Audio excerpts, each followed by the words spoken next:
Western Ghats, Pollachiil, India's first no wall sharing senior living apartments, lowest maintenance cost. நீங்க நினைச்சு பார்க்க முடியாத life, நீங்க நினைச்சு பார்க்காத விலையில just ₹30 lakhs. இப்போ பிக் பாஸ்ன்னு எப்படி போயிட்டு இருக்குன்னு சொல்ல முடியாது. அது என்ன அப்படின்னா கொஞ்சம் கொஞ்சமாக இந்த கேபரே டான்ஸ்ல எல்லாம் வந்து அந்த காலத்தில் எல்லா காலத்துலையும் இருக்கிறது தான் இருக்கு. கரகாட்டம், ஒயிலாட்டம், இந்த கிராமங்களில் போடுவாங்க வள்ளி திருமண நாடகம். அது இடையில பஃபுன்னு வருவான். அவன் வந்து ஆபாசமாக பேசிட்டு இருப்பான். நாடகம் வந்து பார்த்தீங்கன்னா வள்ளி திருமணம்னு போயிட்டு இருப்பான். நடுவில் பஃபுன்னு இன்னொருத்தனை வந்து போடுவாங்க. முன்னிலை மக்கள் மத்தியில் இந்த வாட்டி ரீச் இருக்கா சார்? இல்லை, மக்கள் மத்தியில் இதுக்கெல்லாம் வந்து இதே கிடையாது. அது வந்து வக்கரம் பிடித்த ஆபாசமான முட்டாள்கள், தற்குறிகள் தான் அந்த நிகழ்ச்சி பார்ப்போம். இதை பற்றி எம்எல்ஏ வேல்முருகனே வந்து பேசியிருந்தார் சட்டமன்றத்தில். இது வந்து பேசணும் இதை பற்றினாரு. இது அவ்வளோ பெரிய முக்கியமான விஷயமா போயிடுச்சா சார்? இல்லை, சமூகத்தில் அவங்க தானே ஓட்டு போகிறான் தற்குறிகள். இப்போ விஜய் கூட ஒரு கூட்டம் தற்குறி கூட்டம் ஒரு 4-5% இருக்குது. இல்லை, போகிறான், விழுகிறான், சாகிறதை பற்றி அவனுக்கு கவலை இல்லைன்றான். பெத்த தாயே சொல்கிறான் விஜய்காக செத்துட்டா நல்லது தான். அடுத்தபடியாக அந்த விஜய் மணிமேகலையும் அப்புறம் விஜய் சித்து அவர்கள்லாம் என்ன பண்ணாங்கன்னா அந்த சன்ரைஸ் கிராக்கர்ஸ்ன்னு மாதிரி ஒரு ப்ரொமோஷன்லாம் பண்ணாங்க. அதில் பல்வேறு முறைகேடுகள் நடந்திருக்கிறதா ஒரு தகவல் வந்திருக்கு. அது என்ன தான் நடந்துச்சு? விளம்பரம் வாங்கி போடுறவன் வந்து பணம் கொடுத்தா வாங்கி போடுறாங்க.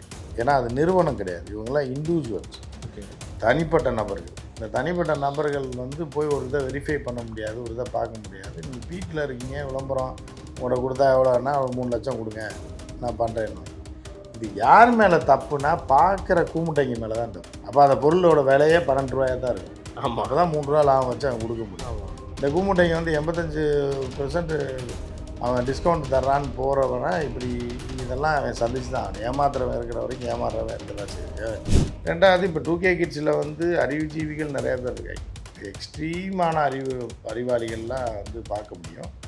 ஆனால் அவர்களோட பர்சன்டேஜ் கம்மியாக இருக்குது, தற்குறிகளோட பர்சன்டேஜ் அதிகம் அப்படின்றதுனால தற்குறிகள் தான் படம் பார்ப்பான். அறிவாளி போய் அவ்வளோ சீக்கிரம் டாக்குன்னு போய் அவனுக்கு வேலை இருக்கும், லட்சியம் உள்ளவன், படிப்பு, தொழில், குடும்பம் இதை இப்படின்னு நினைக்கிறவனும் அறிவுபூர்வமானவன் வந்து போய் முதல் நாளில் 2ஆவது நாளில் இந்த படத்தெல்லாம் உட்காந்து பார்த்துட்டு இருக்க மாட்டான்.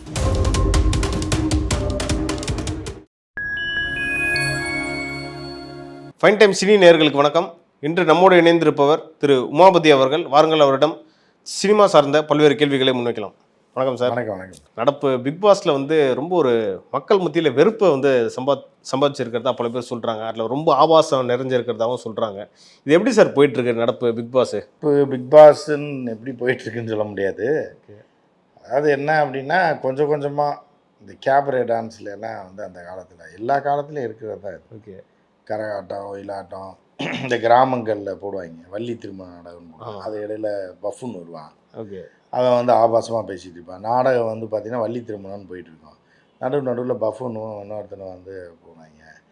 இந்த மாதிரி வந்து ஆபாசம் நடனங்கள், இந்த குறத்தி ஆட்டம்வாங்க. அது சொல்லுவாங்க. அது வந்து இப்போ அந்த மாதிரி இப்போ வார்த்தையை பயன்படுத்துறது இல்லை. அந்த மாதிரி ஆட்டங்கள் பார்த்திங்கன்னா படு ஆபாசமான வசனங்கள் இதை போட்டு ரொம்ப அசிங்கமான ஆக்ஷன்னு இதெல்லாம் வந்து என்னென்னா காலங்காலமாக வந்து இந்த ஹியூமன் கேட்டல்ஸ் பார்த்து ரசிக்கிறது தான். ஆபாசங்களையும் இதையும் எல்லாத்தையும் பார்க்குறதுக்கு அதுக்கு ஒரு தனி கூட்டம் இருக்குது. அந்த கூட்டம் தான் அதிகமாக இருக்குது. ஸோ அது காலம் மாறும்போது அப்படி இப்படி வரும்போது அது அதாவது கடைசியில் சினிமா இருந்துச்சு. அதுக்கப்புறம் இப்போ டிவியில் வீட்டு வரைக்கும் வந்துடுச்சு. சினிமானா அந்த மாதிரி ஆபாச காட்சிகளை, ஆபாச வசனங்கள் இருக்கிற படத்துக்கு மக்கள் போக மாட்டாங்க குடும்பத்தோடு. இப்போ வீட்டுக்குள்ளே வந்துடுச்சு. வீட்டுக்குள்ளே வரும்போது வீட்டுக்குள்ளே வந்து உங்களை உள்ளே இழுக்கிறதுக்கான இதுதான் அந்த நிகழ்ச்சி. அதில் பல சாதனையாளர்களை கூப்பிட்டு அதில் ஒரு 10-12 பேர் இவங்கெல்லாம் பெரிய சாதனையாளர்கள். இவங்க வந்து மிகப்பெரிய, அதாவது தன் வாழ்நாளில் மிகப்பெரிய இடத்தை பிடிச்சி சாதனைகள் செய்தவங்களாம் கூப்பிட்டு போட்டு அவங்கள வச்சு இந்த நிகழ்ச்சி நடத்துகிறாங்க. இது முன்னிலை மக்கள் மத்தியில் இந்த வாட்டி ரீச் இருக்கா சார்? அது இல்லை, மக்கள் மத்தியில் இதுக்கெல்லாம் வந்து இதே கிடையாது. அது வந்து வக்கரம் பிடித்த ஆபாசமான முட்டாள்கள், தற்குறிகள் தான் அந்த நிகழ்ச்சி பார்ப்பாங்க. உட்காந்து ஃபுல்லாக பார்க்குறாங்கன்னா அவன் பெரிய தற்குறியாக. அவங்களோட மென்டாலிட்டி எப்படி இருக்கும்? அவங்க அதுதான் அந்த மென்டாலிட்டியில் இவங்க தான் அதிகமாக இருக்கிறாங்க. தற்குறிகள் அதிகமாக இருக்காங்க. இவர்களை உள்ளே இழுக்கிறதுக்கான நிகழ்ச்சி தான். நம்மளும் இந்த மாதிரி மாறலாம். நம்ம என்னத்தை படித்தோம், பிஇ படித்தோம், அதை படித்தோம், என்னத்தை வேலை 8,000 15,000 சம்பளத்துக்கு போகிறதுக்கு போல் இந்த மாதிரி மாறிட்டா செலிப்ரிட்டி ஆகிடலாம். இந்த மாதிரி ஒரு இது பண்ணோம் அப்படின்னா நம்மளும் சம்பாதிக்கலாம் அப்படின்ற ஒரு மனநிலையை சராசரியாக இருக்கக்கூடிய மாடு மேய்க்கிறவன் ஆடு மேய்க்கிறவன் ஊரில் ஆடு மாடு மேய்க்கிறது கேவலம் கிடையாது. அந்த மாதிரி இருப்பவர்களும் நம்மளும் இப்படி டிவியில் போய் பேசலாம், படிப்பறிவே நமக்கு இல்லைன்னா கூட நம்மளும் இந்த இடத்துக்கு போக முடியும், சம்பாதிக்க முடியும் அப்படின்ற மாதிரியான ஆட்களையும் அதில் சேர்த்து பண்ணுறது தான் இந்த நிகழ்ச்சி. அது வந்து இது சர்வதேச அளவில் பல நாடுகளில் இந்த மாதிரி நடந்துகிட்டு இருக்குது. இப்போ இந்தியாவில் வந்து அந்த மாதிரி கலாச்சாரம் கிடையாது. அதை சீரழிப்பதற்கான, அதை சீரழிக்கணுன்றது கிடையாது, அந்த நோக்கம் அவங்களுக்கு கிடையாது. மாற்றுறதா அவங்களா அழிகிறதுக்கான ஒரு இடத்த வழிகாட்டுறது. இவங்க போய் சீரழிக்க மாட்டான், இதை காமிப்பது மூலம் அவங்களே சீரழிஞ்சு போயிடுவாங்க. அதுக்கப்புறம் அவங்க பின்னாடி வந்துடுவாங்க. இப்போ ஒருத்தன் ஒரு கூமாப்பட்டியில் வந்து வாங்கன்னு கூப்பிட்ட ஒருத்தனை காமிச்சு, நான் எல்லா ஒரு 100 பேர் ஊரில் மாடு மேய்ச்சிட்டு விவசாயம் பண்ணுறவங்க நம்மளும் இப்படி ஆகலாம் போல், சேப்பா ஒரு பொம்பளை கிடப்பா இப்படின்னு மாதிரிலாம் அவங்க மனசில் ஒரு போதையை விதைத்து லட்சக்கணக்கானவனை மெண்டலாக்குறது. ஒருத்தன் தான் அப்படி வர முடியும். அதை லட்சக்கணக்கானவனை மெண்டலாக்க விட்டு அந்த நிகழ்ச்சியை பார்க்க வச்சு அதில் ஒரு பெரிய டேர்ன் ஓவர், ஆயிரக்கணக்கான கோடியில் டேர்ன் ஓவர் பண்ணுவாங்க. அதற்கான முயற்சி தான் அந்த நிகழ்ச்சி. இதை பற்றி எம்எல்ஏ வேல்முருகனே வந்து பேசியிருந்தார் சட்டமன்றத்தில். இது வந்து பேசணும் இதை பற்றினாரு. இது அவ்வளோ பெரிய முக்கியமான விஷயமா போயிடுச்சா சார்? இல்லை, சமூகத்தில் அவங்க தானே ஓட்டு போகிறான் தற்கொலைகள். இப்போ விஜய் கூட ஒரு தற்கொலை கூட்டம் ஒரு 4-5% இருக்குது. இந்த போகிறான், விழுகிறான், சாகிறத பற்றி அவனுக்கு கவலை இல்லைன்றான். பெத்த தாயே சொல்கிறா விஜய்க்காக செத்துட்டான், நல்லது தான் அப்படின்றான். ஸோ இப்படி இருக்கும்போது இந்த மாதிரி தற்கொலை கூட்டங்கள் வந்து வாக்களித்து ஒரு அரசாங்கம் வந்தது அப்படின்னா அந்த அரசாங்கம் எவ்வளோ கேடுகட்ட அரசாங்கமாக இருக்கும், அதை முன்னாடியே இந்த சமூகத்தை சரி பண்ணுறதுக்காக தான் வேல்முருகன் போன்றவர்கள் சொல்கிறாங்க. பட் அது தீவிரமாக அவர் இறங்கி பண்ணியிருந்தால் நல்லாயிருக்கும். அடுத்தபடியாக அந்த விஜே மணிமேகலையும் அப்புறம் விஜே சித்து அவர்கள்லாம் என்ன பண்ணாங்கன்னா, அந்த சன்ரைஸ் கிராக்கர்ஸ்ன்னு மாதிரி ஒரு ப்ரொமோஷன்லாம் பண்ணாங்க. அதில் பல்வேறு முறைகேடுகள் நடந்திருக்கிறதா ஒரு தகவல் வந்திருக்கு. அது என்ன தான் நடந்துச்சு? விளம்பரம் வாங்கி போடுறவன் வந்து பணம் கொடுத்தா வாங்கி போட்டுருவாங்க. ஏன்னா அது நிறுவனம் கிடையாது, இவங்கெல்லாம் இண்டிவிஜுவல்ஸ், தனிப்பட்ட நபர்கள். இந்த தனிப்பட்ட நபர்கள் வந்து போய் ஒரு இதை வெரிஃபை பண்ண முடியாது, ஒரு இதை பார்க்க முடியாது. நீங்கள் பீக்கில் இருக்கீங்க, விளம்பரம் உங்கள்கிட்ட கொடுத்தா எவ்வளோன்னா 3 லட்சம் கொடுங்க நான் பண்ணுறேன்னு. இது யார் மேலே தப்புனா பார்க்குற கூமுட்டைங்க மேலே தான் தப்பு. புரியுதா? கண்மூடித்தனமாக நம்புறது, கண்மூடித்தனமாக அவனையா நம்புறது. நீ வந்து ஒரு விஷயத்தை பார்க்குற, ரசிக்கிற, அதோட போயிடணும். அவன் சொல்கிறதெல்லாம் வேத வாக்குன்னு நினச்சிக்கிட்டு நீ வந்து அதில் போய் 3000 போட்டால், முதல்ல இந்த முட்டாள்களுக்கு ஒன்று என்னென்னா 85% எவன் டிஸ்கவுண்ட் கொடுக்க முடியுமா? ஆமாம், அதே லாபம் பார்ப்போம். லாபம் இல்லைங்க. எப்படி ஒரு பொருளை 85%, இப்போ 100 ரூபா பொருளை 15 ரூபாய்க்கு எப்படிங்க தர முடியும்? கொடுக்க முடியாது. அப்போ அந்த பொருளோட விலையே 12 ரூபாயாக தான் இருக்கும். ஆமாம், அப்போ தான் 3 ரூபா லாபம் வச்சு அவன் கொடுக்க முடியும். இந்த கூமுட்டைங்க வந்து 85% அவன் டிஸ்கவுண்ட் தர்றான்னு போகிறவனை இப்படி இதெல்லாம் அவன் சந்திச்சு தான் அவன் ஏமாத்துறவன் இருக்கிற வரைக்கும் ஏமாறுறவன் இருக்க தான் செய்வான், ஏமாறுறவன் இருக்கிற வரைக்கும் ஏமாத்துறவன் இருக்க தான் செய்வான். அந்த வகையில் அந்த கூமுட்டைகளை ஏமாத்திடுறாங்க. அந்த ஒரு படத்தில் கூட கவுண்டர் பண்ணி சொல்லுவாப்புல, நாயுடுக்கு வண்டி வாடகைனாலும் கொடுங்கன்னு. எவன்கிட்ட காசு இருக்கணுமோ அவன்கிட்ட தாண்டி இருக்கணும், இவன்கிட்ட எவ்வளோ இருக்கணுமோ அவ்வளோதான் இருக்கணும்னு சொல்லுவாப்ப. ஒரு விரல் கிருஷ்ணாராவ் வீட்டை வாடகைக்கு விட்டு வண்டி வாடகைனாலும் கொடுங்க தம்பி, அட்வான்ஸ் கொடுக்கலன்னாலும் கூட. இந்த ஆட்டெல்லாம் காசை கொடுத்தா தொலைச்சிருவான்ற ரேஞ்சுக்கு பேசுவாங்க. எவன்கிட்ட காசு இருக்கணுமோ அவன்கிட்ட தான் இருக்கணும். அது மாதிரி முட்டாள்கள் வந்து ஏமாறுறதுன்றது காலங்காலமாக நடக்கிறது தான், சகஜமான விஷயந்தான். ஸோ இதுக்கு வேறு யாரையும் காரணம் நம்ம சொல்ல முடியாது. அவன் சம்பாதிக்கிறவன் திறமையானவன் அடிச்சுட்டு போகிறான்ற மாதிரி தான் இருக்கு. எடுத்துக்கணும். அவன் சொல்கிறான்னு நீ ஏன் கேட்குற? 85%ல் எப்படி உனக்கு தந்துடுவான்றது இந்த மக்களுக்கு அறிவு வேணாமா? முட்டாள்கள் எப்போவுமே ஏமாறுறது இல்லை. பேராசை பிடிச்சவனும் முட்டாளும் எப்போவுமே ஏமாறுறாங்க. இப்போ விஜய் மணிமேகலையாக இருந்தாலும் சரி, சித்துவாக இருந்தாலும் சரி, அவங்க ஒரு வெரிஃபை பண்ணியிருக்கலாம்ல சார்? அதாவது அவங்க வெரிஃபை பண்ணலாம் அப்படின்னா அவங்கள யார் உங்களை போய் நம்ப சொன்னான்னு நான் கேட்குறேன்.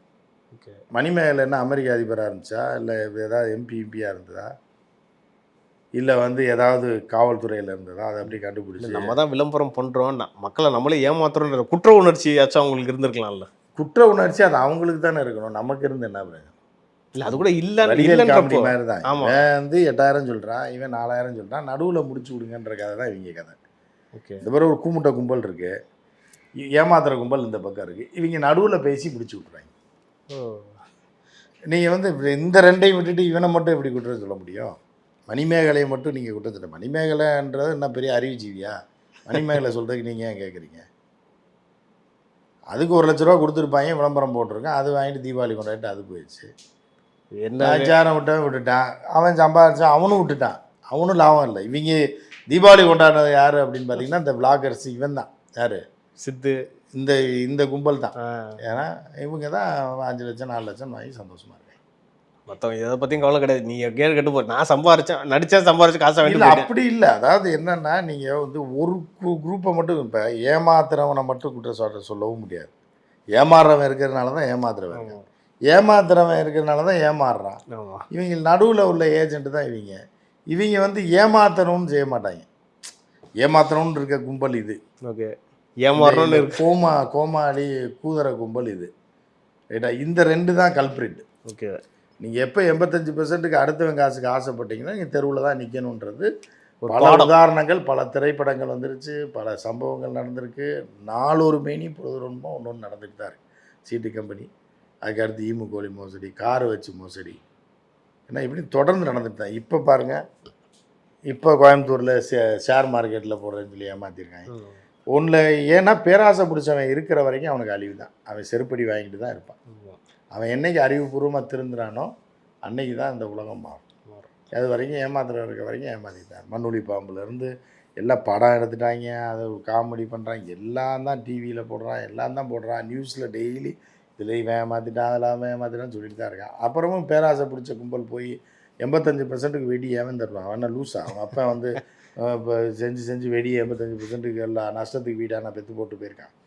இந்த முட்டாளுங்களுக்கு அறிவு வேணாம், பார்க்குறவங்களுக்கு தான் தேவை. ஆமாம், ஆமாம், இவங்க பேராசை பிடிச்சவங்க மாட்ட தான் செய்வான். அடுத்தபடியாக டூடு திரைப்படத்தின் அந்த சக்ஸஸ் மீட் வந்து நடந்துச்சு. அங்கே வந்து டைரக்டர் கீர்த்தீஸ்வரன் ஒன்று பேசியிருந்தார். என்னென்னா, டூடு படம் ஒரு சில விவாதத்தை ஏற்படுத்தி இருக்குது. இது தமிழ்நாடு, இந்த மாநிலத்தில் நிறைய பெரியவங்க இருக்காங்க, ஒரு பெரியவரும் இருந்திருக்காரு. அந்த பெரியவர் யார் சொல்கிறாங்கன்றது தெரியுது.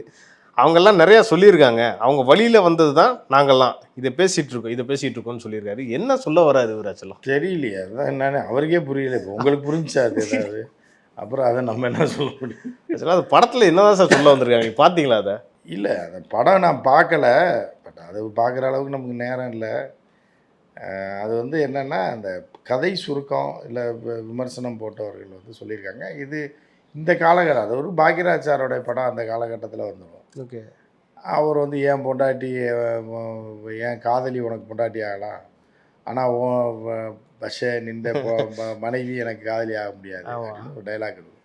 அதை பேஸ் பண்ணி தான் அந்த கதையை எழுதியிருக்காங்க. ஓகே, எழுதிட்டு இப்போ உள்ள 2K கிட்ஸுக்கு மாதிரி அது மாற்றி அமைச்சு எடுத்திருக்காங்க. அதை யார் போய் பார்க்க சொன்னா அவங்கள அப்படின்ற ஒரு கேள்வி இருக்குது.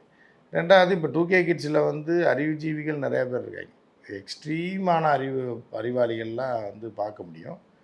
ஆனால் அவர்களோட பர்சன்டேஜ் கம்மியாக இருக்குது, தற்குறிகளோட பர்சன்டேஜ் அதிகமாக இருக்குது. அப்படின்றதுனால தற்குறிகள் தான் படம் பார்ப்பான். அறிவாளி போய் அவ்வளோ சீக்கிரம் டாக்குன்னு போய் அவனுக்கு வேலை இருக்கும், லட்சியம் உள்ளவன், படிப்பு தொழில் குடும்பம் இதை இப்படின்னு நினைக்கிறவனும் அறிவுபூர்வமான வந்து போய் முதல் நாளில் 2ஆவது நாளில் இந்த படத்தெல்லாம் உட்காந்து பார்த்துட்டு இருக்க மாட்டான். அதனால தான் அவன் மேலும் மேலும் உயர்ந்து ஒரு இடத்துக்கு போயிடுவான். ஓகே, பொழுதுபோக்குக்கு போகிறவனும் பார்த்துட்டு சரி இது இப்படி இருக்குது அப்படி இருக்குன்னு வந்துடுவான். தற்குறிகள் தான் அதை ஃபாலோ பண்ணுவான். இப்போ விஜய் ரசிகர்கள் மாதிரி தான். அந்த மாதிரி இருக்கும்போது என்ன பண்ணுவான்னா, போவான், விழுந்து செத்து போயிடுவான், இல்லைன்னா இதாகிடும். அவன் குடும்பமும் அப்படி தான் இருக்கும், அவனோட ஜெனட்டிக்காக அப்படி தான் இருப்பான். செத்ததை பெருமையாக பேசுவாங்க, காசு கொடுத்தா வாங்கிடுவாங்க. எப்படி சார் அந்த மனசு வருது? அதுதான், அவன் இப்போ பிள்ளைய செத்து போச்சுன்னா கூட 20 லட்சம் வாங்கிட்டு அந்த பொம்பளை வந்து புருஷனை எடுத்து பார்க்குது, எப்போ மாநாடு நடத்த போகிறாங்க இவர் இருக்கார். இல்லை அப்படி தான் அவன் அன்னைக்கு நேற்று பார்த்தீங்கன்னா அந்த கேமராவில் அந்த கிளவி பேட்டி கொடுக்குது, என் பையன் இறந்துட்டான், விஜய் நான் பையனாக நினைக்கிறேன், விஜய் பக்கத்தில் பார்த்துட்டான், அதுக்கப்புறம் அவன் இறந்துருக்கான், என்ன பண்ணுறது, பணம் கொடுத்தாங்களான்னா கொடுத்துட்டாங்க, எவ்வளோ கொடுத்தாங்கன்னா 35 லட்ச ரூபா வந்திருக்கு இது வரைக்கும் அப்படிங்குது. சரி அடுத்து நீங்கள் போவீங்களா அப்படிங்கும்போது அப்படி பார்க்குது, பக்கத்தில் அவர் புதுசாக உட்காந்துருக்கான். அந்த ஆள் 350 ரூபாய்க்கு கூட ஒருத்தர் இல்லை போல, ஆனால் 35 லட்சம்ன்றது எவ்வளோ பெருசு அப்படின்ற மாதிரி தான் போயிட்டு இருக்கு. சரி, அப்படி இருக்கும்போது என்ன பண்ண முடியும்? இப்போ அடுத்த மாநாடு எப்போன்றது நிறையா பேர் எதிர்பார்க்குறாங்க. அடுத்த கூட்டம் எப்போ நடத்துவாங்க, எப்போ போவாங்க, விஜய் ரொம்ப எதிர்பார்த்துட்டு. ஸோ அது எப்போ நடக்குதுன்றதை நம்ம பொறுத்து. சார், சினிமா சார்ந்த பல விஷயம் நம்ம இன்றைக்கி பேசணும். அடுத்தடுத்த நிகழ்ச்சிகளை இது குறித்து இன்னும் நம்ம டீட்டெயிலாக பேசலாம் சார். நன்றி சார்.